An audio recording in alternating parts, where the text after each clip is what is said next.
Santapan Harian Minggu 7 Mei 2023.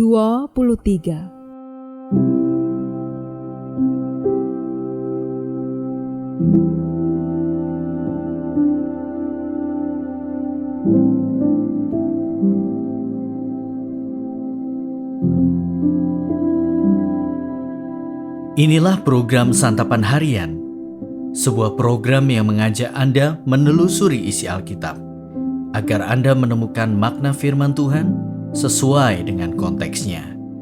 Santapan Harian tertuju bagi Anda yang ingin memiliki kehidupan rohani yang segar, kuat, dan sigap. Hari ini kita akan membaca Ulangan pasalnya yang ke-31, ayatnya yang ke-14 hingga ayatnya yang ke-30.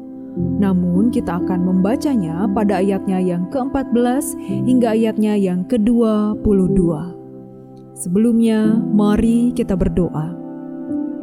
Kristus yang agung, mampukanlah kami untuk setia mendalami dan melakukan firman-Mu. Di dalam Kristus yang memampukan kami. Amin. Ulangan 31 ayat 14-22. Kemudian berfirmanlah Tuhan kepada Musa, "Sesungguhnya sudah dekat waktunya bahwa engkau akan mati.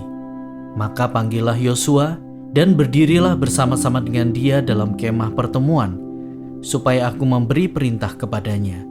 Lalu pergilah Musa dan Yosua berdiri dalam kemah pertemuan. Dan Tuhan menampakkan diri di kemah itu dalam tiang awan, dan tiang awan itu berdiri pada pintu kemah.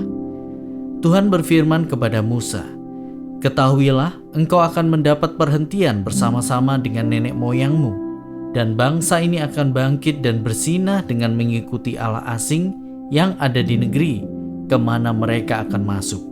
Mereka akan meninggalkan aku dan mengingkari perjanjianku yang kuikat dengan mereka. Pada waktu itu murkaku akan bernyala-nyala terhadap mereka.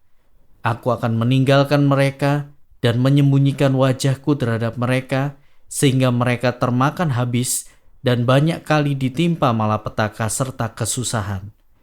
Maka pada waktu itu mereka akan berkata, 'Bukankah malapetaka itu menimpa kita oleh sebab Allah kita tidak ada di tengah-tengah kita?'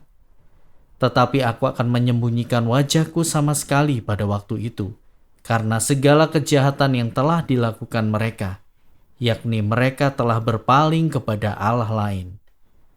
Oleh sebab itu tuliskanlah nyanyian ini dan ajarkanlah kepada orang Israel. Letakkanlah di dalam mulut mereka, supaya nyanyian ini menjadi saksi bagiku terhadap orang Israel. Sebab aku akan membawa mereka ke tanah yang kujanjikan dengan sumpah kepada nenek moyang mereka, yakni tanah yang berlimpah-limpah susu dan madunya. Mereka akan makan dan kenyang dan menjadi gemuk, tetapi mereka akan berpaling kepada Allah lain dan beribadah kepadanya. Aku ini akan dinista mereka, dan perjanjianku akan diingkari mereka. Maka apabila banyak kali mereka ditimpa malapetaka serta kesusahan, maka nyanyian ini akan menjadi kesaksian terhadap mereka, sebab nyanyian ini akan tetap melekat pada bibir keturunan mereka. Sebab aku tahu niat yang dikandung mereka pada hari ini, sebelum aku membawa mereka ke negeri yang kujanjikan dengan sumpah kepada mereka." Maka Musa menuliskan nyanyian ini dan mengajarkannya kepada orang Israel.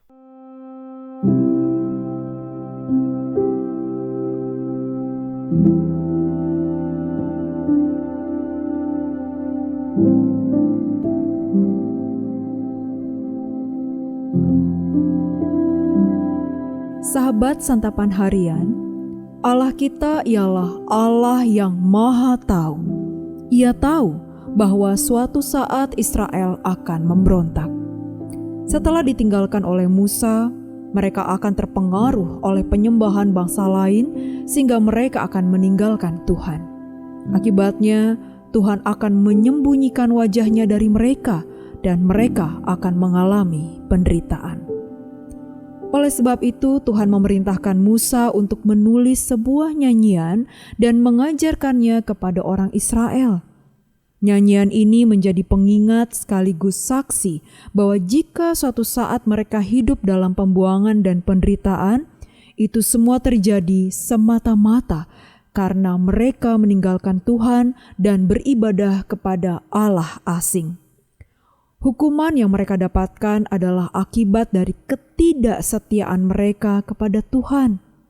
Melalui nyanyian ini, mereka dan anak cucu mereka akan menyadari bahwa sesungguhnya mereka telah berdosa kepada Tuhan.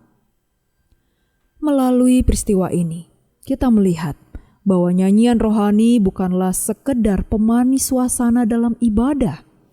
Nyanyian rohani adalah sarana pengajaran di dalam kehidupan orang percaya.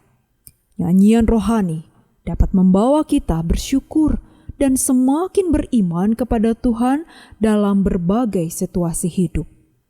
Nyanyian rohani juga bisa menjadi alat untuk menegur kita dan pengingat bagi kita untuk senantiasa hidup seturut kehendak-Nya. Bagaimana kita menilai nyanyian rohani dalam ibadah? Apakah kita menganggapnya sebagai bagian yang kurang penting sehingga kita melewatkannya dengan datang terlambat atau melakukan kesibukan lain? Ataukah kita menganggapnya serius sehingga kita menyanyikan syairnya dengan khusyuk sehingga bagian ini selesai? Mari kita belajar melihat nyanyian rohani sebagai bagian yang penting dalam ibadah, sama seperti pemberitaan firman Tuhan. Kumandangkanlah setiap nyanyian rohani dengan sikap hormat dan hati yang diarahkan kepada Tuhan. Maka Ia akan memakai nyanyian itu untuk menguatkan kita dalam membangun kehidupan rohani kita. Mari kita berdoa. Tuhan Yesus, tolonglah kami melihat kasih Allah yang disingkapkan lewat kehidupan, kematian, dan kebangkitan-Mu. Tegakkan kembali kepala kami agar kami bisa bernyanyi tentang kebaikan dan kesetiaan-Mu. Di dalam nama-Mu, Yesus Kristus, kami berdoa. Amin.